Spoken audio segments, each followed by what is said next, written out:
அருட்பெருஞ்சோதி அருட்பெருஞ்சோதி தனிப்பெரும் கருணை அருட்பெரும் ஜோதி.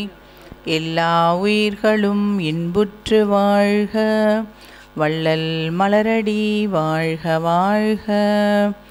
எல்லாம் வல்ல அருட்பெரும் ஜோதி ஆண்டவருக்கும், வாடிய பயிரை கண்டபோதெல்லாம் வாடிய வள்ளல் பெருமானாருக்கும், சீர்மிகு சென்னையை தருமமிகு சென்னையாக்கி வாழ்ந்து வழிகாட்டி கொண்டிருக்கின்ற அருள்ஜோதி அண்ணாலய சதீஷ்ராஜ் அடிகளார் ஐயா அவர்களுக்கும், தயவு கருணை அன்பு அருள் உணர்வோடு இந்த நல்ல சேவிபுரத்தில் அற்புதமாக அருட்சபையை நிறுவி அன்பெனும் பிணியுள் அகப்படும் மலையாக இங்கு அனைவரையும் அன்பால் கட்டி அரவணைத்து கொண்டிருக்கின்ற நமது சுப்பிரமணியம் அடிகளார் ஐயா அவர்களுக்கும், அனைத்து சன்மார்க்க அன்பர்களுக்கும், ஆன்மீக ஒருமைப்பாட்டு உரிமையுடைய அனைவருக்கும் இந்த தயவான நேரத்தில் தயவு வந்தனத்தை தெரிவித்துக் கொள்கின்றேன்.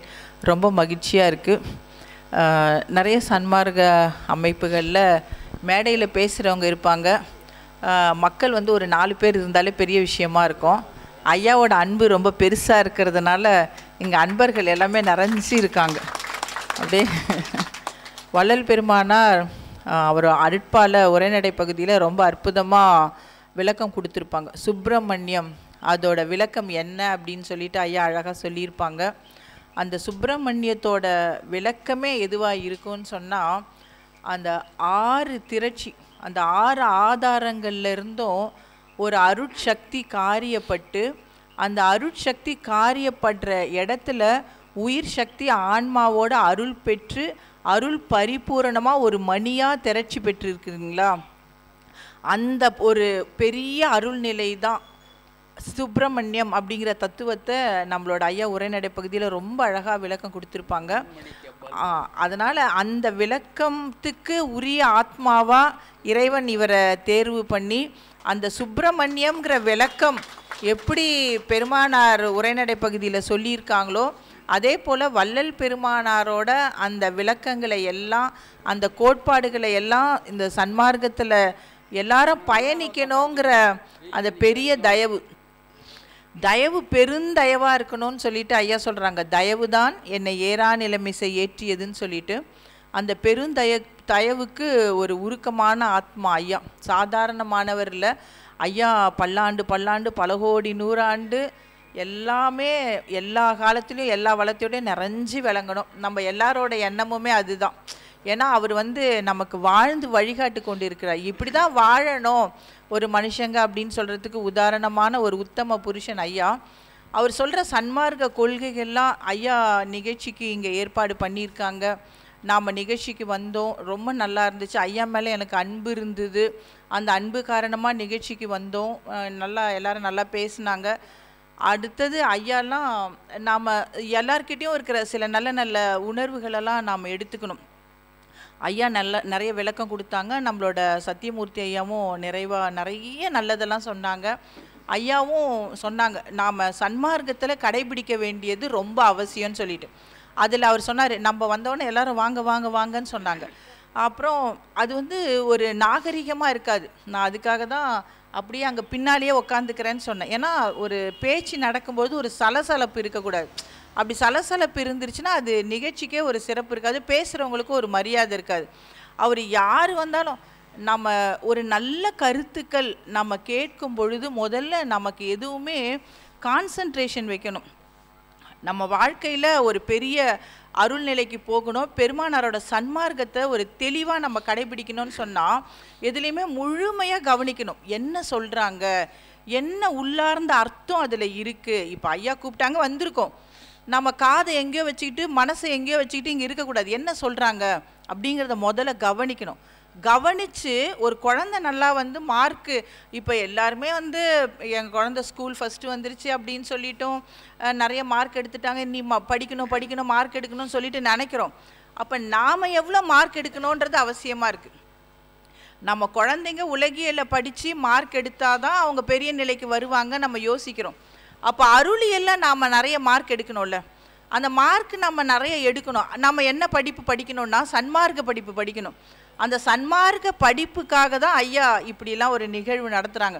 அந்த சன்மார்க்க படிப்பில் நம்ம நிறைய மார்க் எடுக்கணும். அப்போ நிறைய மதிப்பு நமக்கு வரணும்னு சொல்லும் பொழுது ஒரு விஷயத்தை நல்லா கவனிக்கணும். கவனித்து அதுக்கப்புறம் அதை நம்ம நல்லா புரிஞ்சிக்கணும். அதில் என்ன இருந்தது அப்படிங்கிறத நல்லா புரிஞ்சிக்கணும். புரிஞ்சிக்கிட்டு அதை வந்து நம்ம ப்ராக்டிஸ் பண்ணணும். அதை வந்து செயல்படுத்தணும். புரிஞ்ச பிறகு என்ன பண்ணணும்? அது செயல்படுத்தணும். செயல்படுத்துகின்ற பொழுது நிச்சயமாக நமக்கு வெற்றி இருக்கும். எந்த ஒரு காலகட்டத்திலையுமே ஒரு விஷயத்தை முழுமையாக கவனிக்கணும். சன்மார்க்கத்தை நல்லா கவனிக்கணும். அதுக்கப்புறம் கவனித்ததை நாம் நல்லா புரிஞ்சிக்கிட்டதை நடைமுறைப்படுத்தணும். நடைமுறைப்படுத்துறதுனா என்ன? இன்றைக்கி எனக்கு என்ன தகவல் கிடச்சிது? சத்தியமூர்த்தி ஐயா ஒரு முறை சொன்னாங்க, அம்மா நம்மளோட சபையில் வந்து கடுகு நீங்கள் பயன்படுத்தக்கூடாதுமா. சரி, நல்ல வார்த்தை. அன்னிலேருந்து நம்ம பள்ளிக்கு ஒவ்வொரு வாரமுமே ஒரு 350 குழந்தைங்க படிச்சிட்டு இருக்காங்க. அவங்களுக்காக வாரத்துக்கு ஒரு முறை மளிகை பொருள் போகும். அவங்களுக்கு கடுகுலாம் நம்ம கொடுக்கறதில்ல. நம்மளோட அண்ணாலயத்துலேருந்து ஒரு 7000 பேருக்கு சமையல் போகும். அங்கேயும் கடுகு கொடுக்கறதில்ல. ஏன்னா போன ஒரு 2 மாதத்துக்கு மேலே தான் ஐயா தகவல் சொன்னாங்க, அம்மா கடுகு பயன்படுத்தாதீங்க, அது அவ்வளோ தூரம் நன்மை கிடையாது அப்படின்னு சொல்லிட்டு. சரி, நம்ம காதில் வந்து ஒரு விஷயத்த நம்ம கேட்குறோமா, நம்ம கவனிக்கிறோமா, அதுக்கப்புறம் அதை செயல்படுத்துறதுக்கான ஒரு முயற்சியில் இருந்துடணும். அதே மாதிரி இன்றைக்கி பெண்கள் எல்லாரும் நிறைய வந்திருக்கீங்க. சன்மார்க்கம்னா என்னன்னு நாம் தெரிஞ்சுக்கணும். புலால் உணவுலாம் சாப்பிட்றவங்களும் இருக்கலாம், சாப்பிடாதவங்களும் இருக்கலாம். சாப்பிடாதவங்க தான் எப்படி 80% இருக்க வாய்ப்பு இருக்குது. அப்படி நாம் சாப்பிடாமல் இருக்கிற பட்சத்தில் பெண்கள் கொஞ்சம் பக்தியில் இருக்காங்க, சைவத்தில் தான் இருக்காங்க. ஒரு ஐயா ஒருத்தர், எங்கள் பாட்டிலாம் பெரிய சைவம், அவங்க சுத்தமாக அசைவம் பக்கமே போக மாட்டார் அப்படின்னு சொல்லிட்டு ஈரோடுல ஐயா ஒருத்தவங்க சொன்னாங்க, பதிவு பண்ணாங்க. அவங்க முழுமையான சைவம், அப்படி சிவன் மேலே ரொம்ப பக்தி. அவங்க எந்த காரணத்தை கொண்டு அசைவம் சாப்பிட மாட்டார். ஆனால் எங்கள் அப்பா நான்லாம் சாப்பிடுவோம். எது சைவம்ன்ட்டு புரிஞ்சிக்கணும், எது சிவம் அப்படின்னு சொல்லிட்டு புரிஞ்சுக்கணும். அப்போ இந்த ஜீவன் தான் சிவமாக இருக்குன்னும் பொழுது அந்த சிவனோட தத்துவம் என்ன? கருணை தான்.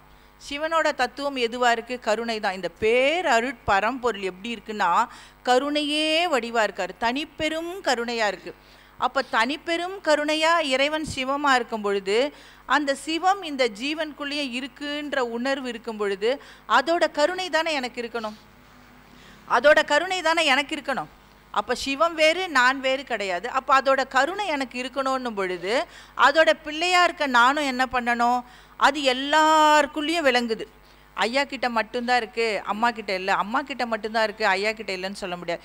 சிவம் எல்லாருக்குள்ளேயும் காரியப்பட்டு எல்லாரும் நல்லா இருக்கணுன்ற உணர்வு பெரும் சிவத்துக்கு இருக்கின்ற பொழுது அந்த சிவத்தோட குழந்தைங்களாக இருக்க நமக்கும் ஒரு தயவு இருக்கணும். அந்த தயவு நமக்குள்ளேயும் ஊறி நாமளும் அந்த அருள் உணர்வோடு எல்லா உயிரும் நல்லா இருக்கணும்.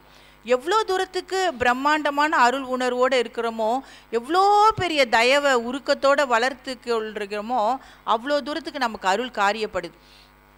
இதுதான் அப்படின்னு சின்ன வட்டத்தை போட்டுக்கிட்டோன்னா அவ்வளோ தூரத்துக்கு தான் அருள் இருக்கும். நம்மக்கிட்ட உனக்கு ஒரு 1/4 கிலோவில் தங்க வேணுமா, இல்லை ஒரு 100 கிலோ தங்க வேணுமா அப்படின்னு கேட்டால் நாம் எல்லாம் என்ன கேட்போம்? எனக்கு 100 கிலோ தங்கமே கொடுங்க, என் பொண்ணுக்கெல்லாம் இன்னும் கல்யாணம் பண்ண வேண்டியது இருக்குது, கொஞ்சம் சேர்த்து வச்சுக்க வேண்டியது இருக்குது, நாளைக்கு என்ன நடக்கும்னு தெரியாது. தங்கம் வந்து 100 கிலோ வேணும்னு கேட்குறோம், 1/4 கிலோ வேணாம், 100 கிலோவே கொடுக்கட்டோன்னு சொல்கிறோம். இறைவன் பொக்கிஷங்களை கொட்டி கொடுத்துருக்கார். தயவை மேலேருந்து கருணையாக பொழிஞ்சிக்கிட்டே இருக்கார். அவர் பொழிகிற அந்த தயவை நாம் எவ்வளோ தூரம் வாங்கிக்கிட்டோம், அவரோட தயவை எவ்வளோ தூரம் உள் வாங்கிக்கிட்டோம். அவரோட தயவை நாம் எப்போ உள் வாங்கிக்க முடியும், எப்போ நாம் தயவை உள் வாங்கிக்கிட்ட முடியும் அப்படின்னு சொல்லும் பொழுது, கண்ணாடி பரிசுத்தமாக இருந்ததுன்னு சொன்னால் நாம் முகம் பார்க்கின்ற பொழுது நம்மளோட முகம் அப்படியே பளிச்சுன்னு தெரியும். அதே மாதிரி நாம் அவரோட தயவை பூரணமாக உள் வாங்கிட்டோம் அப்படின்னு சொன்னால் எல்லார்கிட்டேயும் நம்மளோட தயவு ஒரு சமமாக இருக்கும். அப்போ எல்லார்கிட்டேயும் நம்மளோட தயவு ஒரே சமமாக இருந்துருச்சுன்னா அவர் கொட்டி கொடுக்குற தயவை நாம் ஏற்றுக்கொண்டோம் அர்த்தம். அது எத்தனை கோடிக்கும் சமமாக இருக்குது. அப்போ சிறு தயவை கொண்டு பெருந்தயவை அடையிறது தான் ஜீவகாருண்யத்தோட கோட்பாடு அப்படின்னு பெருமானார் சொல்கிறாங்க. அந்த ஜீவகாருண்ய அருள் உணர்வோட என்னால் என்ன ஜீவ தயவு செய்ய முடியுமோ, சரி என்னால் செய்ய முடியலப்பா, ஆனால் எனக்கு பெரிய மனம் இருக்குது, என்னால் செய்ய முடியல, அப்போ நான் என்ன பண்ணணும்? சரி, ஐயா பெரிய தயவோட பெருந்தயவோட சிறப்பாக தர்மம் பண்ணிக்கிட்டு இருக்கார், அவருக்கு என்னால் முடிஞ்சதை செய்வேன். அம்மாலாம் ஒரு தண்ணி எடுத்துக்கிட்டு எல்லாருக்கும் கொடுத்துக்கிட்டு இருந்தாங்க, அது பெரிய ஜீவ தயவு தான். ஏன்னா அவங்களால சமைச்சு கொடுக்கறதுக்கு முடியல சூழ்நிலைனாலும் ஒரு தண்ணி எடுத்து கொடுத்துக்கிட்டு இருக்கிறது, அதே மாதிரி மோர் கொடுக்கறது, இதெல்லாம் வந்து எதுக்காகனா ஒரு ஜீவ தயவு தான். அப்போ நம்ம ஒவ்வொருத்தருக்குள்ளேயும் அந்த ஜீவ தயவை வளர்த்துக்கிட்டு சன்மார்க்கிகள்லாம் இப்படி தான் இருப்பாங்க, ஓ சன்மார்க்கிங்கனாலே அன்பு தயவு கருணை அப்படிங்கிற ஒரு மேன்மையான உணர்வுகளை நாம் வளர்த்துக்கிட்டே இருக்கணும். நாமளை பார்க்கும் பொழுது மற்றவங்களும் இவங்க நல்லா இருக்காங்கப்பா, நாம் எப்போவுமே வந்து ஒரு கம்பீரமான ஒரு அருள் வளர்ச்சியோடு இருக்கணும். அப்போ தான் பார்த்தாங்கன்னா அவங்க சன்மார்க்கம்னு சொல்கிறாங்க, அவங்களே ரொம்ப கஷ்டத்தில் இருக்காங்க, நமக்கு அதெல்லாம் வேணாம்ப்பா அப்படின்னு சொல்லக்கூடாது. வள்ளல் பெருமானாரோட வழியில் இருக்காங்கப்பா, அவங்க நல்லா தெம்பாக கருணையாக அருள் வளத்தோடு இருக்காங்க, நாமளும் அந்த வழியில் பயணிக்கணும் அப்படின்னு சொல்கின்ற அளவுக்கு நாம் ரொம்ப தெம்பாக ரொம்ப தைரியமாக ரொம்ப ஆற்றலோட அருளோட நிறைவான சன்மார்க்க வழியில் பயணிக்கணும். ஏன்னா சைவத்தில் ஐயா ஒருத்தவங்க இருந்தாங்க, அவங்க பாட்டி இருந்தாங்கன்னு சொன்னேன் இல்லையா, ஆனால் அடுத்து வர்றவங்களுக்கு தெரியல, ஏன்னா எது சைவம்னு அவங்களுக்கே தெரியல. மாமிசம் சாப்பிடாமல் இருந்துட்டா சைவம்னு நினச்சிட்டாங்க. மாமிசம் சாப்பிடாமல் இருந்தாலும் எனக்குள்ளேயே அந்த சிவம் இருக்காருன்ற உண்மையை உணர்ந்துட்டாதான் முழுமையான சைவத்தில் இருக்காங்கன்னு அர்த்தம். ஆதியில் எல்லாருமே சைவத்தில் தான் இருந்தாங்க, அப்புறம் காலத்தால் மாறுபட்டுடுச்சு. ஏன்னா பழக்க வழக்கங்கள் எல்லாம் மாறும் பொழுது அது மாறி போகுது. அப்போ உண்மையான சைவத்தை நாம் கடைபிடிக்கின்ற பொழுது என்னோட குழந்தை வளர்கிற குழந்தை, நிறைய சைவ ஆத்மாக்கள் இதை செஞ்சிடுறாங்க. என் குழந்தை வளர்கிற குழந்தை, நான் சாப்பிட மாட்டேன்ப்பா, நான் வெள்ளிக்கிழமையில் சாப்பிட மாட்டேன், வியாழக்கிழமையில் சாய்பாபா சாப்பிட மாட்டேன், செவ்வாய்க்கிழமை முருகருக்கு சாப்பிட மாட்டேன், கிருத்திகை சாப்பிட மாட்டேன், அமாவாசை சாப்பிட மாட்டேன்ப்பா, பிரதோஷத்துக்கெல்லாம் சாமியை சுற்றி வருவேன். ஆனால் என் பையன் வளர்கிற குழந்தை அவனுக்கு சத்து வேணும், அந்த சத்துக்காக நான் மாமிசம் சமைச்சு கொடுத்துருவேன் அப்படின்னு சொல்கிறது ரொம்ப ரொம்ப ரொம்ப நம்ம குழந்தைக்கு கொடுக்கறதுக்கு கூட நம்ம மனசு நடங்கணும். நம்ம குழந்தைக்கு என் பையன் ஒரு பேர்லாம் சொல்லக்கூடாது, ஒரு அம்மா இருக்காங்க, அவங்க ரொம்ப சிறந்த சன்மார்க்கி.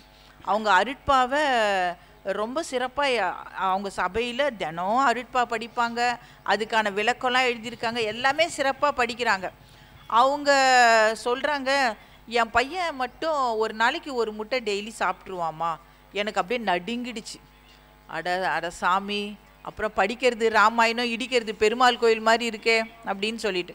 ஏன்னா நம்ம சாப்பிட்றோம், நம்மளும் சாப்பிடக்கூடாது, நம்ம குழந்தைக்கும் நம்ம எந்த காரணத்தை கொண்டு அந்த பழக்கத்தை கொண்டு போயிடக்கூடாது. இங்கே தாய்மார்கள்லாம் நிறைய இருக்கீங்க, நீங்கள்லாம் அதை ரொம்ப முழுமையாக கடைபிடிக்கணும். ஏன் பெருமானார் சைவந்தான் ரொம்ப பெருசு, அசைவம் யாருக்கும் அவசியம் இல்லைன்னு சொல்கிறாருங்கிறதெல்லாம் நம்ம உடலுக்கும் ஆரோக்கியம் இருக்கும், நம்மளோட மனசுக்கும் ஆரோக்கியம் இருக்கும். ஐயா சொன்னாங்க இல்லையா, நம்ம சன்மார்க்கத்துக்கு வந்துட்டா நம்ம எதுவும் காசு கொடுக்க வேணாம், பெருமானாரே நமக்கு காசு கொடுப்பார், நமக்கு வியாதியும் இல்லாமல் இருக்கும், நம்மளோட செலவும் நமக்கு நிறைய மிச்சமாகும். இப்படி எல்லாமே நடக்கும் பொழுது நமக்கு ரொம்ப ஒரு பெரிய பொருள் செல்வமும் கிடைக்கும், அருட்செல்வமும் நிரம்ப கிடைக்கும். அதனால் சன்மார்க்கங்கிறது ஒரு சாதாரணமான விஷயம் கிடையாது, அது ரொம்ப ரொம்ப ரொம்ப எளிமையானது தான். அது ரொம்ப ரொம்ப ரொம்ப எளிமையானது, அது ரொம்ப பெரிய சிரமமானதோ அதுக்கு ரொம்ப காசு பணம் கொடுக்கணுன்றதோ நிறைய செலவு பண்ணணுன்றதோ எதுவுமே கிடையாது. பெண்கள் எல்லாருமே சன்மார்க்கத்தை சிரமேற்கொண்டு வருஷத்துக்கு ஒரு முறை ஒரு திருவிழா நடந்தால் ஒரு திருவிழாவுக்கு போயிட்டு அந்த கதா காலட்சேபெல்லாம் கலந்துக்கிட்டு அந்த மாரியம்மாவுக்கு ஒரு விளக்கேற்றிட்டு ஒரு பூஜை பண்ணிட்டு வந்துட்டா எனக்கு எல்லாம் நடந்துரும் அப்படிங்கிற உணர்வையும் கடந்து நல்ல சேவிபுரத்தில் ஐயா நடத்துகிற விஷயத்துக்கு நான் வந்துட்டு போனால் எனக்கு ஒரு நல்லது அப்படிங்கிறதையும் கடந்து நல்லது தான். நல்லது எப்படிப்பட்ட நல்லதுன்னா, என்னையே சிவமாக்கி கொள்ளுகின்ற நல்லது, சிவமாக்கி கொண்டான் என்று அருட்பெரும் ஜோதி ஆண்டவர்கிட்ட வள்ளல் பெருமானார் எவ்வளோ அழகாக சொல்கிறார். இறைவன் என்னை சிவமாக்கிக்கிட்டார் சொல்கிறார். அது நமக்கெல்லாம் முடியுமான்னா எல்லாருக்குமே முடியும்னு சொல்கிறார். மரணமிலா பெருவாழ்வில் வாழ்ந்திடலாம் கண்டீர் சொல்கிறார். பொய் புகழேன் சத்தியம் சொல்கின்றேன் அப்படின்னு சொல்கிறார். எனக்கு மட்டும்தான் கிடைச்சிதுன்னு சொல்கிறார், எல்லாருக்கும் கிடைக்கும்னு சொல்கிறார். எல்லாருக்கும் கிடைக்கும், எல்லாருக்கும் கிடைக்கணும், எல்லாருக்கும் கிடைச்சிடும்னு சொல்கிறார். அறுதிட்டு சொல்கிறார். எனக்கு மட்டும்தான் கிடைச்சிது, எனக்கு மட்டும்தான் கிடைச்சிதுன்னு சொல்கிறாரு. எனக்கு மட்டும்தான் கிடைச்சிதுன்றத உரிமையாக சொல்கிறாரு. சொல்லிவிட்டு உங்களுக்கும் கிடைக்கும்னு சொல்கிறார். நமக்கு கிடைக்கணுன்றதுக்காக இறைவன்கிட்ட வேண்டி வேண்டி கேட்குறார். அப்போ அதுக்கு நம்ம என்ன வளர்த்துக்கணும்னு சொன்னால் இதே குரல் தான். பொறிவாயில் ஐந்தவித்தான் பொய்தீர் ஒழுக்க நெறி நின்றார் நீடு வாழ்வார்ன்ற மாதிரி 5 குணங்களையும் நாம் ரொம்ப அழகாக சீரமைச்சிக்கணும். 5 குணங்களையும் சீரமைச்சிக்கிறதுக்கான பயிற்சி நமக்கு எப்போவுமே இருக்கணும். அதுதான் நம்மளோட தயவு மேன்மை நிலைக்கு கொண்டு போயிடும். எப்போவுமே ரொம்ப கோபப்படாமல் எல்லா சூழ்நிலையும் நிதானமாக இருந்து, யார் என்ன சொன்னாலும் என்ன பேசினாலும் அதுக்குள்ளே என்ன நல்லது இருந்துச்சு, யாராக இருந்தாலும் சரி, எவ்வளோ பெரியவங்களாக இருந்தாலும் சரி, ஒவ்வொருத்தருக்குள்ளேயும் ஒரு நல்லது இருக்கும். சிங்கம் இருந்தாலும் ஐயோ அது கடிச்சு கொதறிடும் சொல்லக்கூடாது. அது எப்படி கம்பீரமாக இருக்குது, எவ்வளோ ஆற்றலோடு இருக்குது அப்படி சொல்லணும். அது மாதிரி ஒவ்வொருத்தர் விஷயத்துலையும் முயல் ரொம்ப அமைதியாக சாந்தமாக இருக்குதுன்னு சொல்லணும். முயலுக்கு பேர் வீரமே இல்லைன்னு சொல்லக்கூடாது. முயல் எவ்வளோ சாந்தமாக இருக்குல்ல, அது எவ்வளோ பார்க்குறதுக்கே வெண்மையாக அழகாக இருக்குது. அப்படி உலகத்தில் ஒவ்வொரு மனிதர்களையும் ரசிக்க நாம் தெரிஞ்சுக்கணும். இதற்காக தான் பல இறைவனையும் உற்பத்தி பண்ணாங்க. பல இறைவனையும் உற்பத்தி பண்ணி ஒவ்வொரு கடவுளையும் நேசிக்கும் பொழுது தான் ஒவ்வொருத்தருக்குள்ளேயும் ஒரு தன்மை இருக்கும், நீ எல்லார்கிட்டையும் அன்பு செலுத்தணும்னு சொல்லிட்டு. அதே மாதிரி நம்மளோட பக்குவங்களும் எதற்குமே கோபப்படாமல் எல்லா சூழ்நிலையிலையும் ஒரு சன்மார்க்கத்துக்கு நான் ஒரு வெற்றியான ஒரு நல்ல குழந்தையாக இருக்கணும். அப்போ நான் வெற்றியாக சன்மார்க்கத்தை ஒரு சிறப்பாக சிறமேற்கொண்டு செயல்படணும், அதில் நான் முழுமையாக இருக்கணும்னு சொன்னால், நமக்கு தயவு மேலோங்கி இருக்கணும்னா நமக்கு எல்லா சூழ்நிலையும் நமக்கு நிறைய நிலைக்கு நாம் மேலே போகிறோன்னா நிறைய சோதனைகள் வரும், எல்லாமே நடக்கும். எது நடந்தாலும் நடக்கட்டும், எது வரினும் வருக, எது போகினும் போக அப்படின்னு சொல்லிட்டு எல்லா சூழ்நிலையும் நம்மளோட மனமானது எதுக்குமே கோவப்படாமல் யாரை பார்த்தாலும் நமக்கு இதற்குள்ள அருட்பெருஞ்சோதி ஆண்டவர் இருக்கார். அது ஏதோ அது இருக்கிற டிசைனில் தான் அது இருக்கும். நாம் ஒரு பாத்திரத்தில் வட்டமாக இருக்க பாத்திரத்துக்குள்ளே தண்ணி ஊற்றி வச்சா அது வட்டமாக தான் தெரியும். செவ்வகமாக இருக்கிற பாத்திரத்துக்குள்ளே தண்ணி ஊற்றி வச்சோன்னா அதோட வடிவம் செவ்வகமாக தான் இருக்கும். சதுரமாக இருக்க பாத்திரத்துக்குள்ளே தண்ணி ஊற்றி வச்சா அது சதுரமாக தான் தெரியும். அதுபோல் அதோட ஒரு விரலோட ரேகை மாதிரி எல்லா விரலோட ரேகையுமே இருக்கிறது இல்லை. அப்போது விரலோட ரேகைகளே மாறுபட்டு இருக்கிற மாதிரி பல மனங்கள் இருக்கும், பல சூழ்நிலைகள் இருக்கும், பல அறிவு இருக்கும்.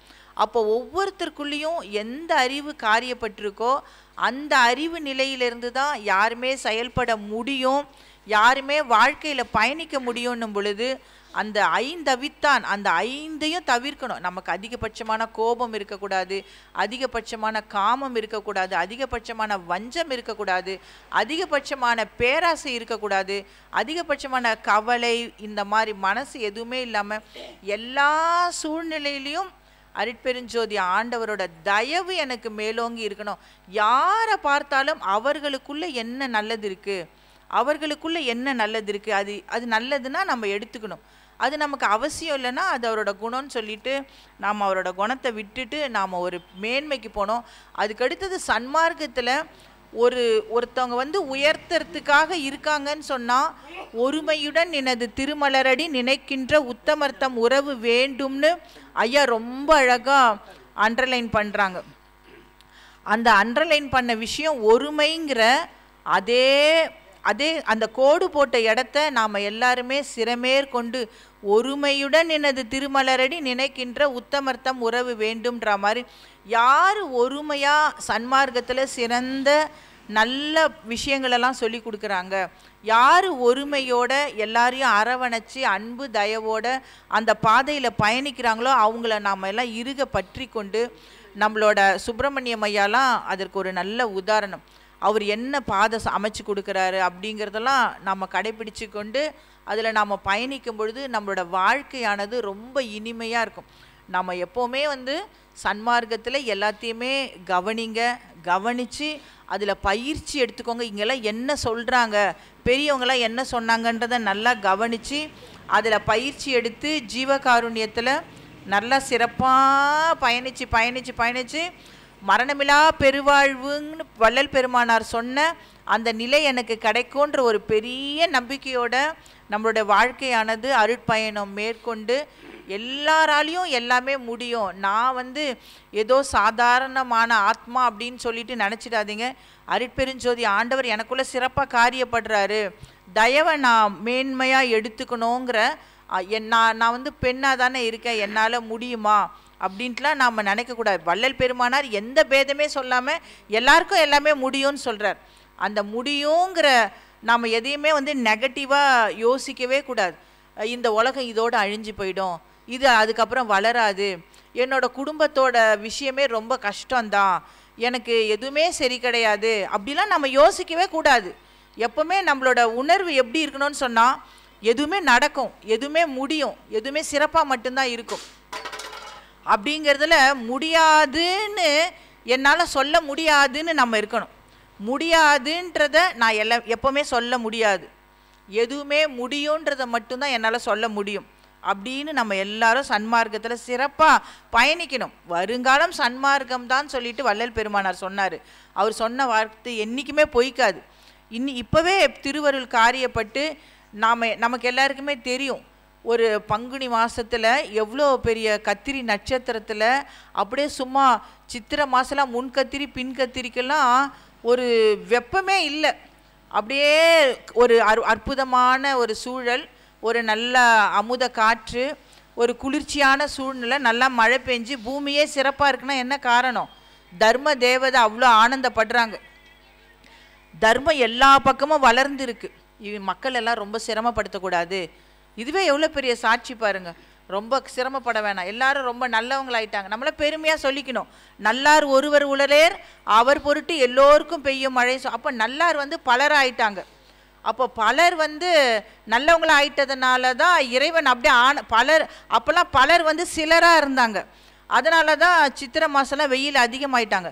இப்போ பலர் நல்லவங்க ரொம்ப பலராயிட்டாங்க. அப்போ நல்லவங்க பலராயிட்டதுனால தான் வெயில் காலத்தில் கூட நல்லா மழை பெஞ்சு நம்ம எல்லாரையும் ஆனந்தப்படுத்துச்சு.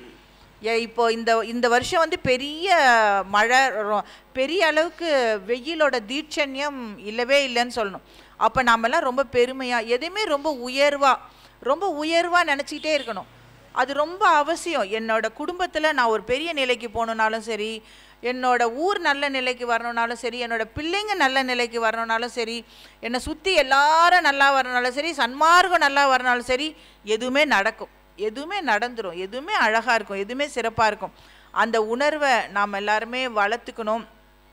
எப்பவுமே பாசிட்டிவ் தான், பாசிட்டிவ் ரொம்ப ரொம்ப ரொம்ப முக்கியம். பாசிட்டிவ் எனர்ஜி எல்லா விஷயத்துலேயும் நமக்கு ஒரு பெரிய சக்தியை கொடுக்கும். அதனால் நமக்கு எல்லாருக்கும் ஒரு நேர்மறையான ஒரு சக்தியை கொடுத்துக்கிட்டு இருக்க சுப்பிரமணியம் ஐயா அவருக்கு ரொம்ப பெரிய தயவு. எனக்கு இன்னும் அவரோட உண்மையாகவே சொல்லணும், நல்லதை காதில் கேட்டால் உடனே வரணும் இல்லையா.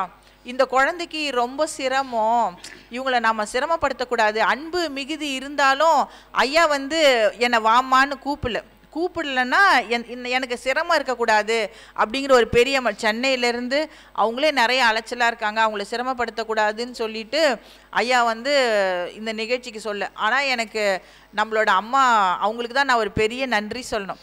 அவங்க நேற்று எனக்கு தகவல் கொடுத்தாங்க, அம்மா இது மாதிரி சின்ன சேலத்தில் ஐயா நிகழ்ச்சி வச்சுருக்காங்கம்மா, அவசியமாக அதுக்கு போக வேண்டியது இருக்குதுன்னு சொன்னாங்க. நேற்று வடலூருக்கு கும்பகோணத்தில் நேற்று விளக்கு பூஜை வச்சுருந்தோம். இப்போ அந்த பணி இருந்ததுனால சரி அதை முடிச்சுட்டு இன்றைக்கி ஐயாவோட இடத்துக்கு வரணும்னு சொல்லிட்டு எனக்கு பத்திரிக்கை கொடுக்கலப்பா, அதனால் கல்யாணத்துக்கு போக மாட்டேன்ப்பா. என்னோடய பேரை மேலே எல்லார் பேரை மேலே போட்டால் மேலே தான் எல்லாமே பிரிண்ட் ஆகிருக்கும், அப்புறம் எங்கேருந்து மற்ற பேர்லாம் தெரியும்? எதுவுமே தெரியும், நானும் தெரிய மாட்டேன், யாரும் தெரிய மாட்டாங்க. பத்திரிக்கை போட்டால் கூட பத்திரிக்கையில் என் பேர் நடுவில் இருக்கா இல்லை மேலே இருக்கா? சரி மேலே இருந்துச்சுன்னா பரவாயில்ல, எனக்கு சுப்பிரமணியம் ஐயா மரியாதை கொடுத்துருக்காரு. கீழே இருந்துச்சுன்னா இன்னும் கீழே இருக்குது, நடுவில் சின்னதாக போட்டிருக்காரு ஐயா, நான் பெரிய அல்ல, என் பேர் பெருசாக வரணும்ல அப்படிலாம் நினைக்கக்கூடாது. எங்கடா துண்டே போத்தலை, இன்னும் இவ்வளோ நேரம் இவர் துண்டே போத்தலையே அப்படின்னு ஐயா துண்டு போத்தனா நடுங்குனாராம், ஐயோ துண்டு போத்திடுறாங்களே அப்படின்னு சொல்லிட்டு. உணவு பார்த்தா வெறுப்படைகிறாராம், நம்ம வடை போடலன்னா என்னடா வடை கடைசியாக வரவே இல்லை, முதல்ல இருந்தவங்க மட்டும் வடையை சாப்பிட்டு போயிட்டாங்க, ஐயா போட்ட சாப்பாட்டில் கடைசியில் இருக்கிறவங்களுக்கு வடையே வரல அப்படிங்கிற வருத்தம். சாப்பாட்டுலேயும் வருத்தம், நமக்கு துண்டு போத்தலைனாலும் வருத்தம், பத்திரிகையில் பேர் போடலனாலும் வருத்தம். அப்போ இப்படிலாம் அது இன்னொரு அக்கப்போர் நடக்கும். அப்படியே அருட்பாவை அகவலை 10 பேர் இருக்கிற இடத்துல படித்தாதான் அகவல். அப்போ எனக்கு மைக்க கொடு, உனக்கு மைக்க கொடு, நான் படிச்சிடணும், நீ படிச்சிடணும், நானே படிக்கணும். அப்போ இது எப்படி சன்மார்க்கமாக இருக்கும்? தன்னை மதியாது இருக்கணும்னு ஐயா சொல்கிறார். என்னை வெளிப்படுத்திக்கவே கூடாது, தன்னை மதியாது இருக்கணும்னு சொல்கிறார். அப்போ மதியாது இருக்கணும்னா நான் தான் படிப்பேன், நான் தான் பேசுவேன், நான் தான் பேசியே ஆகணும் அப்படின்னா எப்படி? ஒருத்தவங்க மேலே வரணும்னு சொன்னால் அவங்கள மேலே ஏற்றி விடணும். அப்படியே அந்த அவங்க நல்லா போட்டோம் அப்படின்னு பார்த்து சந்தோஷப்பட, ஐயோ அவங்க போயிடுறாங்களே நானே அகவல் பட்டு அப்படியே தன்னோட குரலை ஓன்னு கத்துறது. அப்போ ஓன்னு சலசலன்னு கத்துனா அப்போ அந்த அகவல் எப்படி இருக்கும்? அது அவலட்சணமாக இருக்குது. அப்போ எல்லாரும் எப்படி நினைக்கணும், அகவலை யாருமே இல்லாமல் இருந்தால் கூட படிக்கணும், படித்தா நல்லது. என்னோட உயிர் சக்தி காரியப்படுது, என்னோட நாபி கமலத்திலிருந்து ஒரு ஆற்றலும் என்னோட குண்டலினி சக்தி இருக்க ஆற்றலும் அருட்பெரும் ஜோதியாக மலருது. அதற்காக ஐயா என்னை அகவல் படிக்க சொல்கிறார். அதுக்கு தான் நான் படிக்கணுமே தவிர அகவல் படிச்சுனோம் 10 பேர் என்ன அப்பா இவங்க அகவல் படிச்சுட்டாங்கப்பா இப்படின்னு சொல்கிற பேர் எடுக்கிறதுக்கு நம்ம படிக்கணுன்றதே கிடையாது. அதில் எப்படி அருள் காரியப்படும்? அப்போ நாம் சிறந்த சன்மார்க்கியாக இருக்கணும் அப்படின்னு சொன்னால் தன்னை மதியாது இருக்கணுன்றதை அண்டர்லைன் பண்ணிக்கணும்.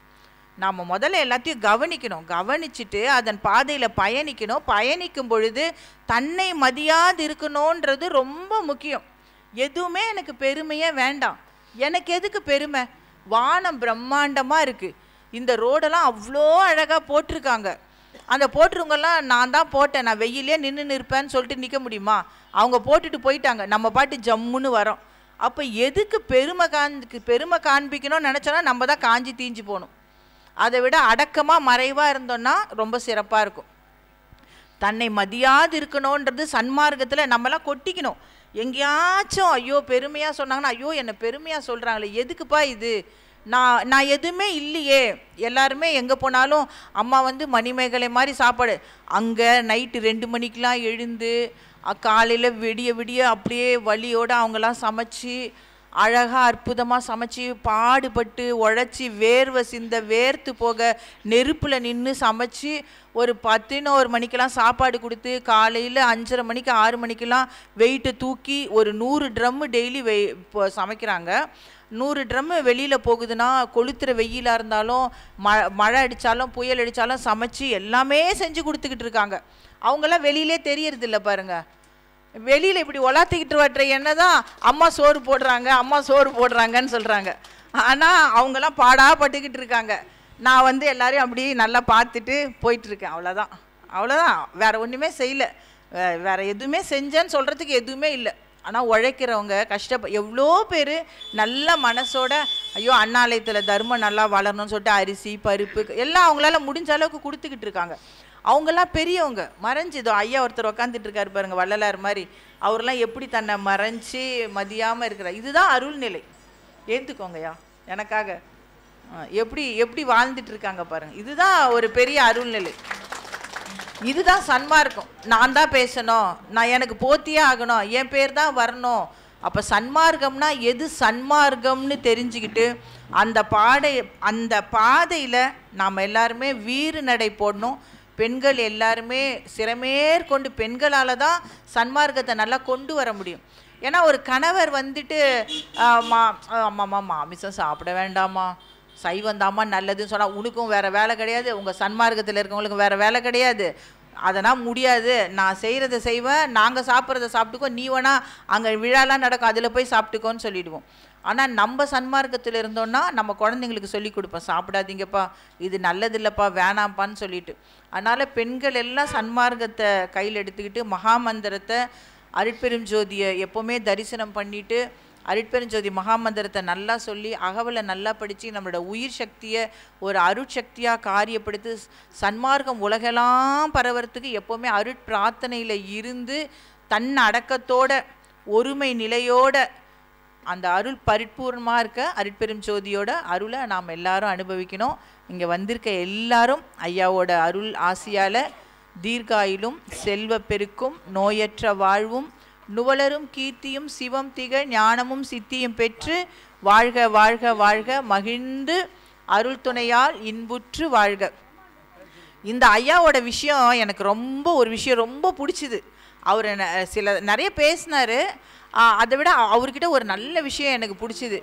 என்ன விஷயம் அப்படின்னு சொன்னால், எப்போவுமே சரி ஒரு விஜய் வந்தால் கூட சரி, ஏன்னா எல்லாருக்குமே பொதுவாக நடிகர் விஜய், அதுக்கப்புறம் சினிமா நட்சத்திரம் சின்னத்திரை நட்சத்திரம் எல்லாரும் வராங்கன்னு சொன்னால் அப்படியே ஒரு மாதிரி மனசுக்குள்ளே ஒரு குழுன்ட்டுன்னு ஒரு எண்ணம் வந்துடும்.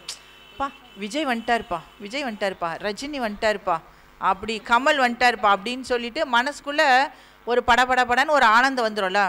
ஆனால் உண்மையாக அவங்கெல்லாம் ஒரு சூப்பர் ஸ்டாரா அப்படின்னு சொன்னால் தன்னையே உருக்கி தன்னோட குழந்தைங்க நல்லா இருக்கணும், தன்னோட கணவர் நல்லா இருக்கணும் அப்படின்னு சொல்லிட்டு அவங்களுக்காக சமைச்சு அவங்களுக்கு துணி துவைச்சி போட்டு அதையெல்லாம் எடுத்து வச்சு வீடை சுத்தமாக பார்த்து குழந்தைங்க நல்லா வரணும்னு சொல்லிட்டு ஒரு உணர்வோடு இருந்துக்கிட்டு இருக்க ஒவ்வொரு வீட்டில் இருக்க மனைவியும் எவ்வளோ பெரிய சூப்பர் ஸ்டாரில் இல்லையா? அப்போ மனைவியெல்லாம் எவ்வளோ பெரிய சூப்பர் ஸ்டாரு. இந்த குடும்பத்தில் இருக்க இந்த குழந்தைங்கள்லாம் நல்லா இருக்கணும், இவங்க எல்லாருமே நல்லா படித்து நல்லா வந்து சிறப்பாக வரணும்னு சொல்லிட்டு கணவன்மார்கள்லாம் எப்படி உழைக்கிறாங்க, எவ்வளோ பெரிய உழைப்பு உழைக்கிறாங்க. அவங்களெல்லாம் மனசில் தாங்கிக்கிட்டு கையில் ஒரு பாரத்தான வேலையெல்லாம் எப்படி செய்கிறாங்க. அப்போ சூப்பர் ஸ்டார் ஒவ்வொருத்தரும் வீட்டுக்குள்ளேயே இருக்கும் பொழுது யாரெல்லாமோ சூப்பர் ஸ்டார் நினைக்கிறோம். அப்போ நம்மளோட குடும்பத்திலே சூப்பர் ஸ்டார்லாம் இருக்காங்க. என்னோட மனைவி எனக்கு சூப்பர் ஸ்டார், என்னோட கணவர் எனக்கு சூப்பர் ஸ்டார் சொல்லிட்டு நம்ம ஒவ்வொருத்தரும் நினைக்கிறோம், யாரையோ பிரம்மாண்டமாக நினைக்கிறோம். அதே மாதிரி அங்கேருந்து வந்தோடனே ஒரு சலசலன்னு ஐயா சொன்ன இந்த சன்மார்க் இங்கே ஒன்றும் தேராதுங்கப்பா, யாருன்னா ஒருத்தர் வந்துட்டா போகிறோம், அப்படியே இவங்களை ரொம்ப பெருசாக தாங்குன்னு தாங்கி என்னோட பேச்செல்லாம் தொந்தரவு பண்ணாங்கன்னு சொன்னார். அதனால் ஐயா உங்களுக்கு நான் ரொம்ப நன்றி சொல்கிறேங்க. எப்போவுமே பாராட்டுறதை விட உண்மையை உறக்க சொல்கிறாங்க பார்த்தீங்களா, அவங்கள தான் நம்ம ரொம்ப பாராட்டணும். உண்மையாகவே எல்லாரும் அம்மா நல்ல அம்மான்னு சொன்னாலும் ஐயா வந்து நீ யாரா வேணா இரு, என் பேச்சுக்கு ரொம்ப தொந்தரவு பண்ணுறா அப்படின்னு சொன்னார் இல்லையா. அதனால் அந்த ஐயாவோட விஷயங்கள் ரொம்ப சிறப்புன்னு சொல்கிறோம். யார் எதுவாக இருந்தாலும் சரி, என்னோட கொள்கை என்ன, என்னோட செயல் என்ன, என்னோட வழி என்ன, என்னோட பாதை என்னன்னு சொல்லிட்டு அதில் ரொம்ப சிறப்பாக நாம் பயணிக்கணும். அதனால் யாரோட நேரத்தை வேற நான் கொள்ளையடிச்சேன்னு தெரில. அந்த சத்தியமூர்த்தியையா அவ்வளோ அழகான தகவல்லாம் எப்போவுமே நல்லதுக்கு காலம், நானே நெகட்டிவாக சொல்லக்கூடாது, அற்புதமாக சொல்லிகிட்டு இருந்தார். அவர் பேசும்பொழுது 10 நிமிஷம் தான் சொல்லிட்டாங்க. எனக்கு மனசில் வலி, ஐயோ நம்ம ஆக்சுவலாக பேரும் போடல, நம்மளுக்கான நேரமும் இல்லை. ஆனாலும் நம்மளை பேச சொன்ன ஒரு அன்புக்காக நான் யாரோட நேரத்தையாச்சும் எடுத்திருந்தேன்னா, இதோ இதிலேருந்து ஒரு சில நல்லது கிடச்சிருந்ததுன்னா எல்லாரும் பயன்படுத்திக்கணும். முக்கியமாக சன்மார்க்கத்தில் இருக்கவங்களுக்கு ஒரு விஷயந்தான் வேணும், என்னன்னா எல்லாருமே ஜீவகாருண்யத்தில் தான் இருக்கும், எல்லாருமே புலால் மறுத்து தான் இருக்கும். ஆனால் எனக்குள்ளே புலால் மறுத்து இருக்கேனா, நான் வார்த்தையால் எந்த உயிரையும் கொல்லாமல் இருக்கிறேனா, என்னோட மனசு வந்து பொறாமப்படாமல் இருக்கா, பொறாமப்பட்டாலே போச்சு, எங்கேயோ என்னையே நான் கொன்னுக்கிறேன், எனக்குள்ளேயே நான் கொன்னுக்கிறேன், தனியாக அப்படியே ஆடு வெட்டிட்டா அப்படியே எனக்கு கருணையாக இருக்குது, ஐயோ ஆடாக வெட்டி சாப்பிட்றீங்களே, ஐயோ நீங்களாம் கோழிக்கறியாக சாப்பிட்றீங்களேன்னு சொல்கிறோம். நமக்குள்ளே நிறைய வெட்டிக்கிறோமே, அதெல்லாம் என்ன பண்ணுறது, நமக்குள்ளேயே ஜீவகாருண்யம் இல்லையே. நாம் பொறாமப்பட்டு வெட்டிக்கிறோம், கோபப்பட்டு வெட்டிக்கிறோம், கவலைப்பட்டு வெட்டிக்கிறோம். அப்போ இது எங்கே போச்சு? உணவில் ஒழுக்கம் இல்லாமல் நம்மளை நாமே வெட்டிக்கிறோம். அப்போ ஜீவகாருண்யம் நிறைய அடிபடுது.